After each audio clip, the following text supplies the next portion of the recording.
Madame, Monsieur, bonjour. Merci de nous rejoindre. À la une de l'actualité, le secrétaire d'État américain Anthony Blinken est arrivé ce matin à Alger.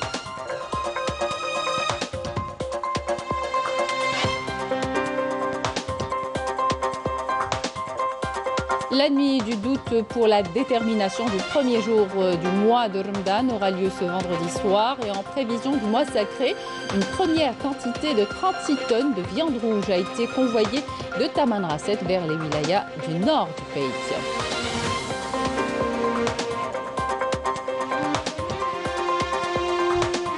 Le Maroc vit en ce moment l'une des pires crises de son histoire, une crise qui secoue depuis quelques mois le Merzen, entraînant un véritable séisme social.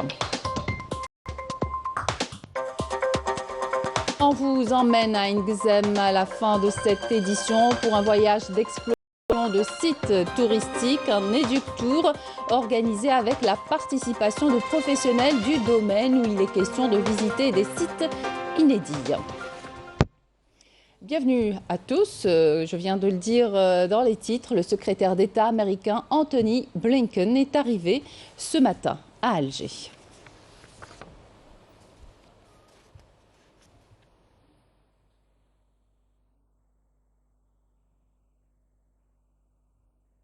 Dialogue stratégique italien entamé hier à Rome, une session consacrée à approfondir les relations bilatérales dans tous les domaines. L'occasion également de discuter des défis à relever des deux côtés. Selon le ministre italien des Affaires étrangères, Luigi Di Maio, a exhorté les entreprises italiennes à s'installer en Algérie. L'an dernier, les échanges commerciaux entre les deux pays ont augmenté de 46% en comparaison avec 2020. Le point avec notre envoyé spécial Kamel Swig. Au ministère des Affaires étrangères italien, l'heure est aujourd'hui au dialogue stratégique, aux questions politiques et aux défis globaux auxquels fait face la Méditerranée. Dans son discours d'ouverture, le chef de la diplomatie italienne Luigi Di Maio a rappelé les liens historiques solides qui unissent les deux pays. Il a qualifié l'Algérie de pays stable et stratégique au niveau de la Méditerranée. L'Italie souhaite développer avec l'Algérie une relation authentique et stratégique, notamment dans le domaine économique.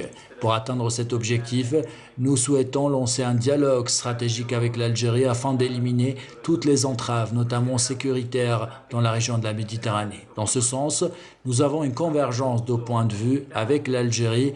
Nous soutenons ces efforts qui visent à résoudre la crise libyenne.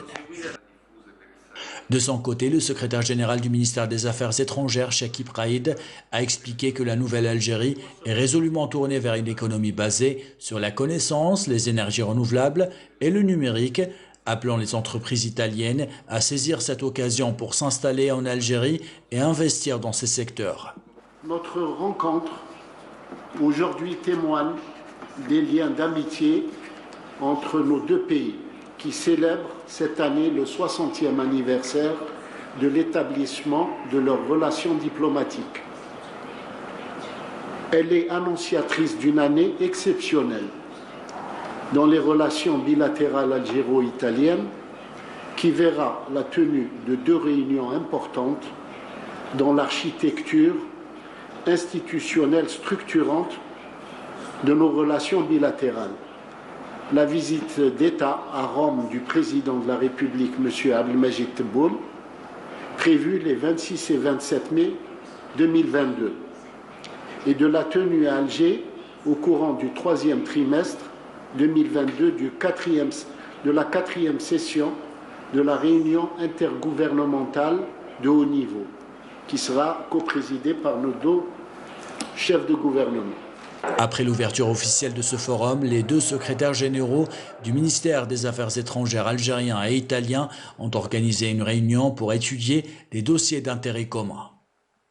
Au même moment, 3 ateliers ont débuté leurs travaux dans 3 domaines: le partenariat économique, les défis globaux et les biens communs méditerranéens. Les représentants des différents ministères ont pour mission de trouver des propositions concrètes pour renforcer les relations bilatérales entre Alger et Rome. L'actualité, c'est aussi la nuit du doute pour la détermination du premier jour du mois de Ramadan 1443 de l'Hégire qui aura lieu ce soir. Plutôt vendredi soir, la Commission nationale d'observation du croissant lunaire se réunira donc à Dar el-Imam, Sidi Abderrahman al-Talibi, à Al-Mohammedia, à Alger. Et puis sachez qu'une conférence spéciale sera organisée à cette occasion et sera retransmise par les médias. La bonne nouvelle aussi, la levée des mesures de distanciation pendant l'accomplissement de la prière au regard de l'amélioration de la situation sanitaire relative au coronavirus que l'Algérie a connu, mais tout en maintenant un degré de précaution approprié à la situation actuelle. Toutefois, le ministère des Affaires religieuses et des Waqf évoque l'éventualité de renouer avec l'application de tous les dispositifs sanitaires préventifs si d'autres développements sur la situation épidémiologique surviennent. Ouverture également des salles de prière réservées aux femmes et des bibliothèques dans les mosquées. Reprise aussi de l'activité scientifique et éducative avec la poursuite par les imams de l'allègement des prières, des prêches et des dourous avec le maintien du port du masque et le respect de l'hygiène et de la stérilisation. Par ailleurs, la commission ministérielle de la Fetwa a appelé à adhérer à la vaccination contre le coronavirus. Après une suspension qui a duré plus de 2 ans pour cause de pandémie du coronavirus, les Algériens peuvent à nouveau se rendre dans les lieux saints de l'islam pour effectuer la Umrah. Pour l'organisation de la saison de la Umrah pour l'année 1443 de l'Hégire, l'Office national du pèlerinage et de la Umrah a ouvert un portail électronique au profit des agences de voyage pour les inscriptions et le retrait du cahier des charges de cette opération. Walid Yousfi. Pas moins de 300 agences de tourisme et de voyage ont présenté leur candidature en vue d'organiser la saison de la Umrah 2022. Une opération qui se fait désormais en ligne via le portail électronique de l'Office national du pèlerinage et de la Umrah. En s'inscrivant sur bawabatalumrah.dz, les tours opérateurs peuvent retirer le cahier des charges. Le cahier des charges de cette année est le même que celui des années précédentes, à peu de choses près. Il y a une nouvelle procédure qui facilite beaucoup le travail. Cette procédure nous permet d'acheter et de faire le change directement depuis le compte bancaire de l'agence de voyage. C'est-à-dire, le client peut payer une partie qui est consacrée aux hôtels et sa visite dans le pays en devise. Pour ce qui est du billet et des services de l'agence, le paiement se fait en direct.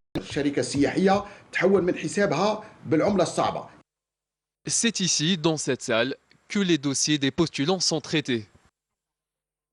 En application de la décision portant sur la reprise de la saison de la Umrah pour l'année 1443 de l'Hégire, l'Office national du pèlerinage et de la Umrah a mis en place une série de procédures pour l'octroi d'autorisation aux agences de voyage qui souhaitent participer à l'organisation du petit pèlerinage. Tout se fait en ligne, de l'inscription jusqu'à la récupération de l'autorisation.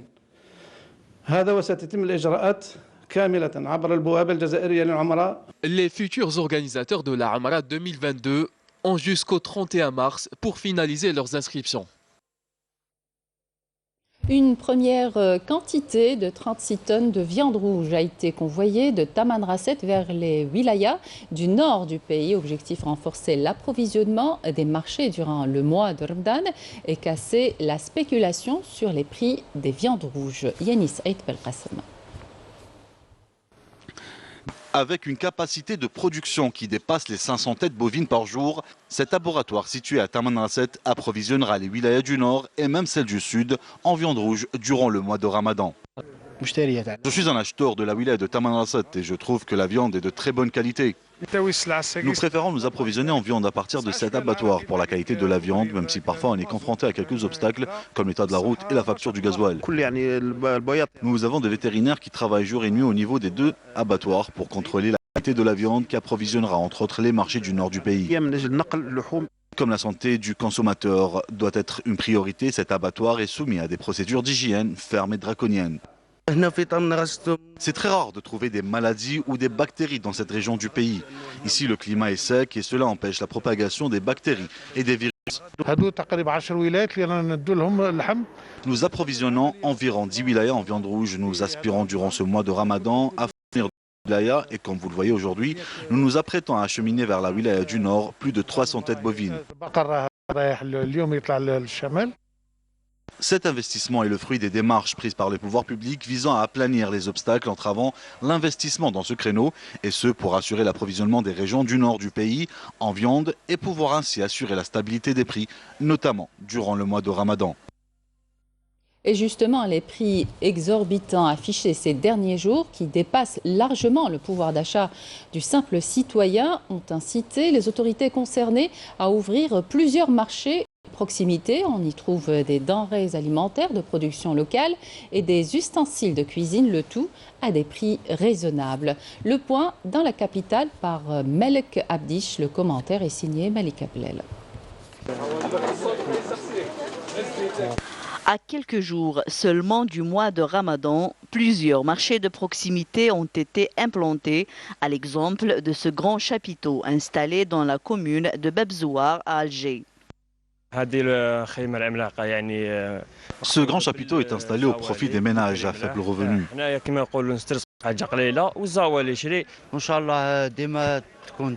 Ici, dans ce chapiteau, les prix sont très raisonnables et à la portée de toutes les bourses. Les prix sont intéressants, surtout en ce qui concerne les ustensiles de cuisine. Nous avons décidé de créer 3 marchés de proximité. Le citoyen peut acheter tout ce dont il a besoin à des prix raisonnables, surtout les denrées alimentaires.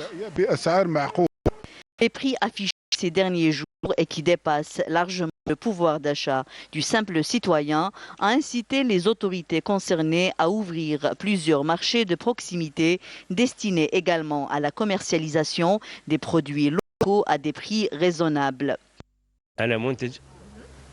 Je suis producteur de pâté. Mes produits sont disponibles au niveau de mon stand à des prix réduits.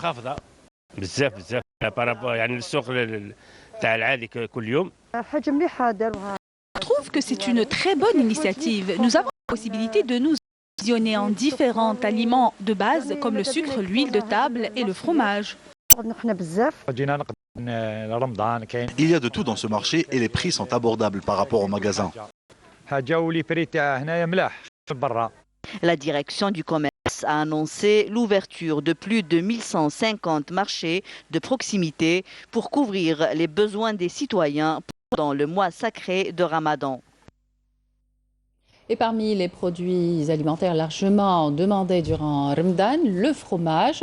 On vous propose un fromage de chèvre produit dans la région de Timizert, au nord de Tizi Ouzou, et chez Mouloud qu'on se rend ce matin dans son unité de production de fromage de chèvre. Mouloud ne badine pas que la qualité et produit différentes de fromage chaque jour. Reportage Abdelrahman, le commentaire signé Saïd Belkacem. Nous sommes sur les hauteurs de Tizi Ouzou, dans la région. Après 6 heures de marche et nourris à l'herbe, les chèvres de Mouloud regagnent leur étable pour la traite. Nous disposons de 120 chèvres laitières. Elles nous permettent de produire 230 litres de lait par jour. Bien évidemment, pour avoir un lait de qualité, il faut que les chèvres pèsent l'herbe au moins 6 heures par jour. Pour un fromage de qualité, plusieurs étapes sont nécessaires pour la transformation du lait. Le lait récupéré est analysé car il contient des bactéries. On analyse son taux d'antibiotiques, d'acidité ainsi que sa densité. On s'assure également de l'absence d'eau. Ensuite, on le met au frais pour qu'il soit pasteurisé. Une fois que le lait est transformé, nous le mettons dans des moules pour une période allant d'1 à 6 mois. Cette période varie selon le type de fromage. Ce sont 230 litres de lait qui sont transformés et 530 kg de différentes sortes de fromages produites chaque jour par Mouloud. Une production en deçà des aspirations de promoteurs qui souhaitent développer son unité. Suite à la réunion du gouvernement où il a été présenté une communication sur les perspectives de relance de la filière nationale des industries électriques et la promotion des exportations des équipements et services issus de cette filière, les sociétés algériennes ont des opportunités prometteuses dans le marché africain. L'exemple de cette entreprise établie à Mostaganem qui contribuera au renforcement du tissu industriel national et la réduction de la facture des importations des produits électriques. D'une capacité de production de 66 millions d'unités de divers types de lampes, cette filiale spécialisée en industrie électrique est enfin opérationnelle. Un investissement stratégique qui contribue au renforcement du tissu industriel national et à l'augmentation des exportations nationales en hydrocarbures. Nous sommes ici au niveau de l'unité Maghreb Lampe spécialisée dans l'éclairage public et domestique. Notre travail consiste à fabriquer des lampes de qualité supérieure.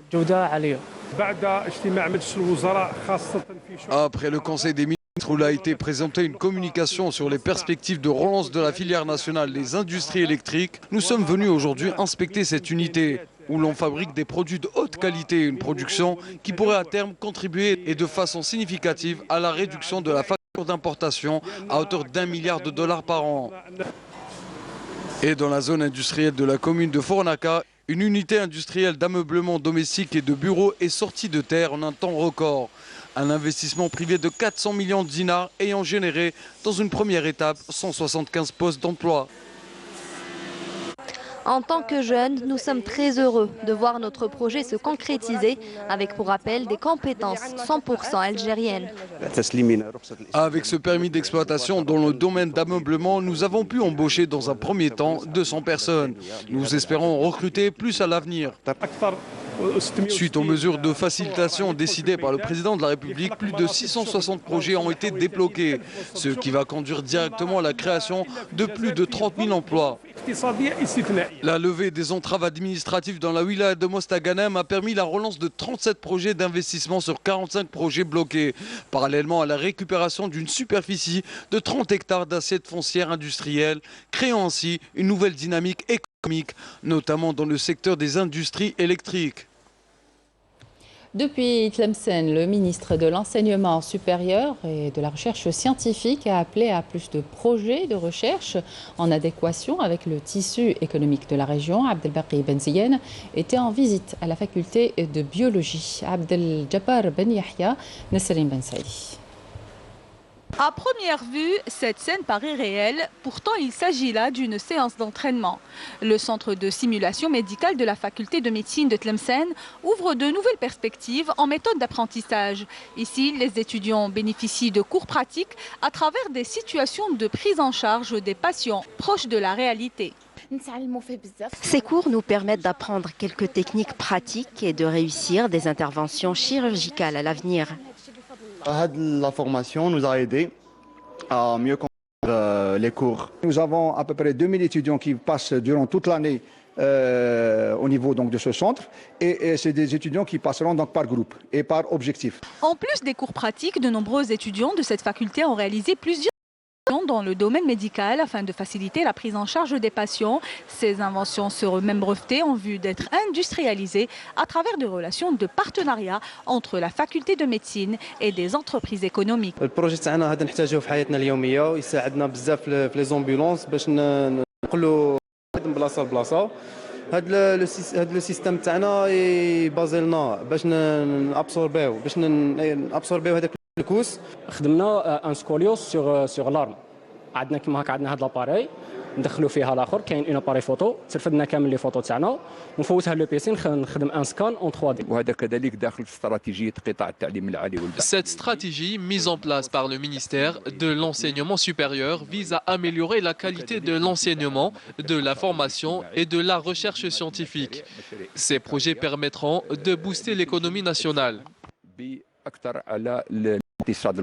À travers ce genre de formation, le secteur de l'enseignement supérieur et de la recherche scientifique vise à créer une relation étroite entre l'université et le monde du travail, une stratégie qui permettra aux étudiants fraîchement diplômés de trouver de l'emploi dans leur domaine. L'actualité à l'étranger à présent, d'abord au Maroc qui vit en ce moment l'une des pires crises de son histoire, une crise qui secoue depuis quelques mois le Makhzen, entraînant un véritable séisme social.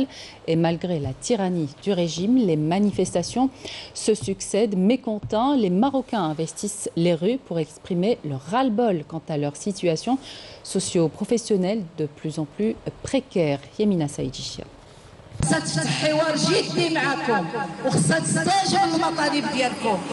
Un pays ébranlé par une crise sociale sans précédent, faisant que la rue soit quotidiennement investie par les manifestants.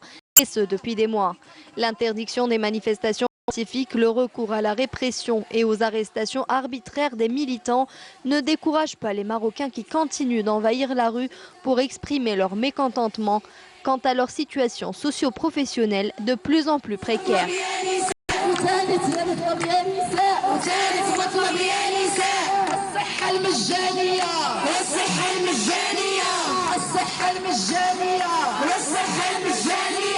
L'association marocaine des droits humains a organisé un sit-in devant le siège d'Amnesty International au Canada pour dénoncer les arrestations arbitraires et le recours excessif à la détention provisoire, mais aussi la torture pratiquée dans les prisons marocaines porte atteinte aux droits fondamentaux des détenus.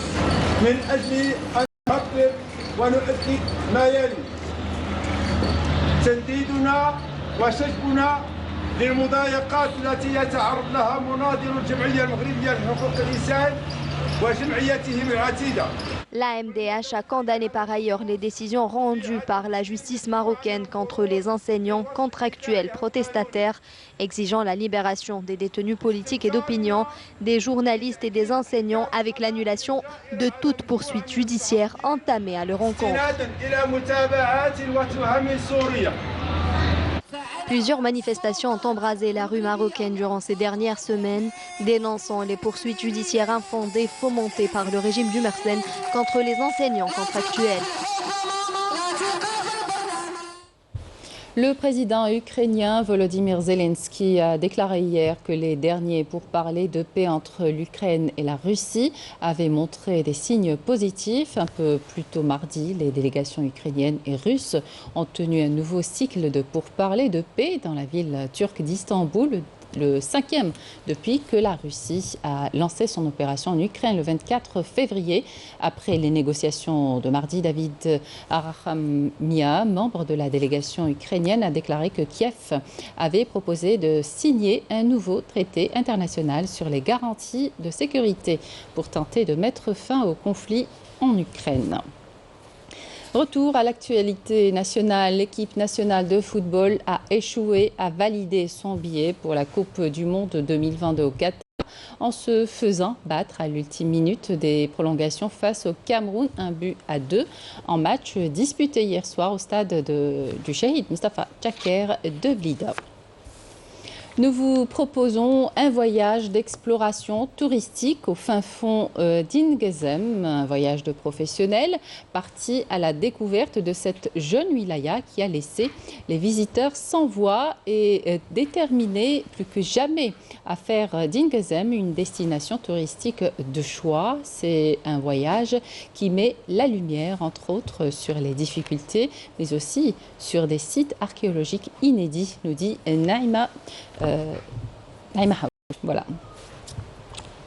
C'est un challenge des plus audacieux, faire d'Ingezem une destination touristique par excellence. Ingezem figure sur la cartographie touristique de l'Algérie et l'objectif de cette Eductour, pensée par une agence de voyage qui a regroupé d'autres agences de voyage représentant les 4 coins du pays pour concrétiser cette folle aventure. Nous allons vous faire découvrir, entre autres, des sites archéologiques presque inédits puisque peu connus ou pas du tout. Ingezem, l'aventure multisensorielle, c'est parti.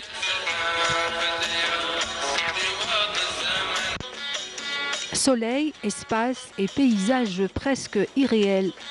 Voilà un triptyque d'avenir pour la toute jeune wilaya. Miser sur le tourisme saharien est le leitmotiv des professionnels du secteur qui veulent insuffler une dynamique socio-économique dans la région.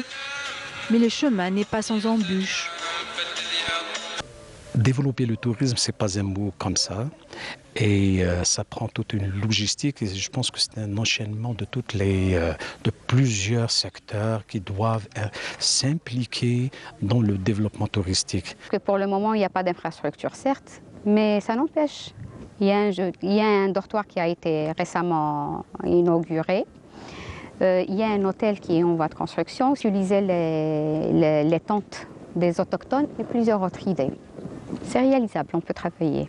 Des investisseurs qui ont demandé à réaliser des hôtels, à réaliser des auberges de jeunes, à réaliser mokhiyamat, هذو كامل رايحين نديروهم ان شاء الله نبلاسيوهم دون دي زون تاعهم d'investissement plus la zone une expansion touristique اللي راهي توجد.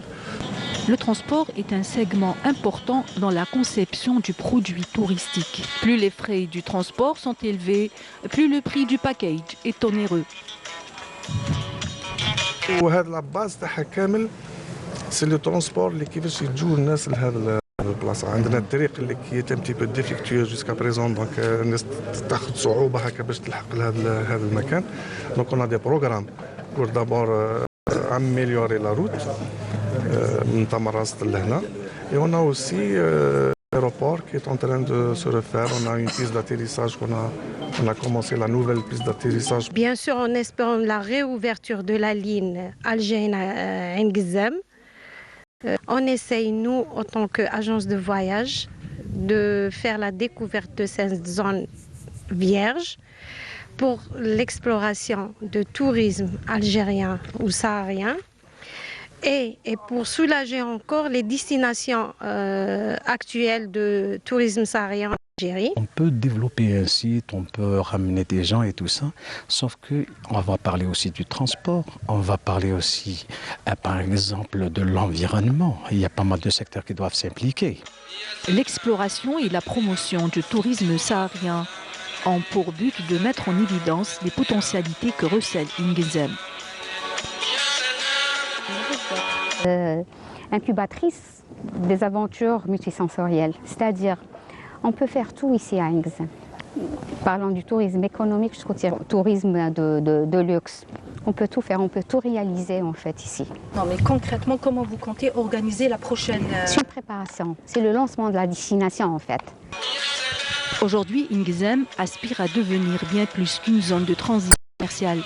Dans cette partie de l'extrême sud de l'Algérie, la population fortement intégrée œuvre pour que sa wilaya soit élevée au rang de pôle touristique majeur dans la région. Ne dit-on pas que les efforts payent toujours à qui s'en donne les moyens?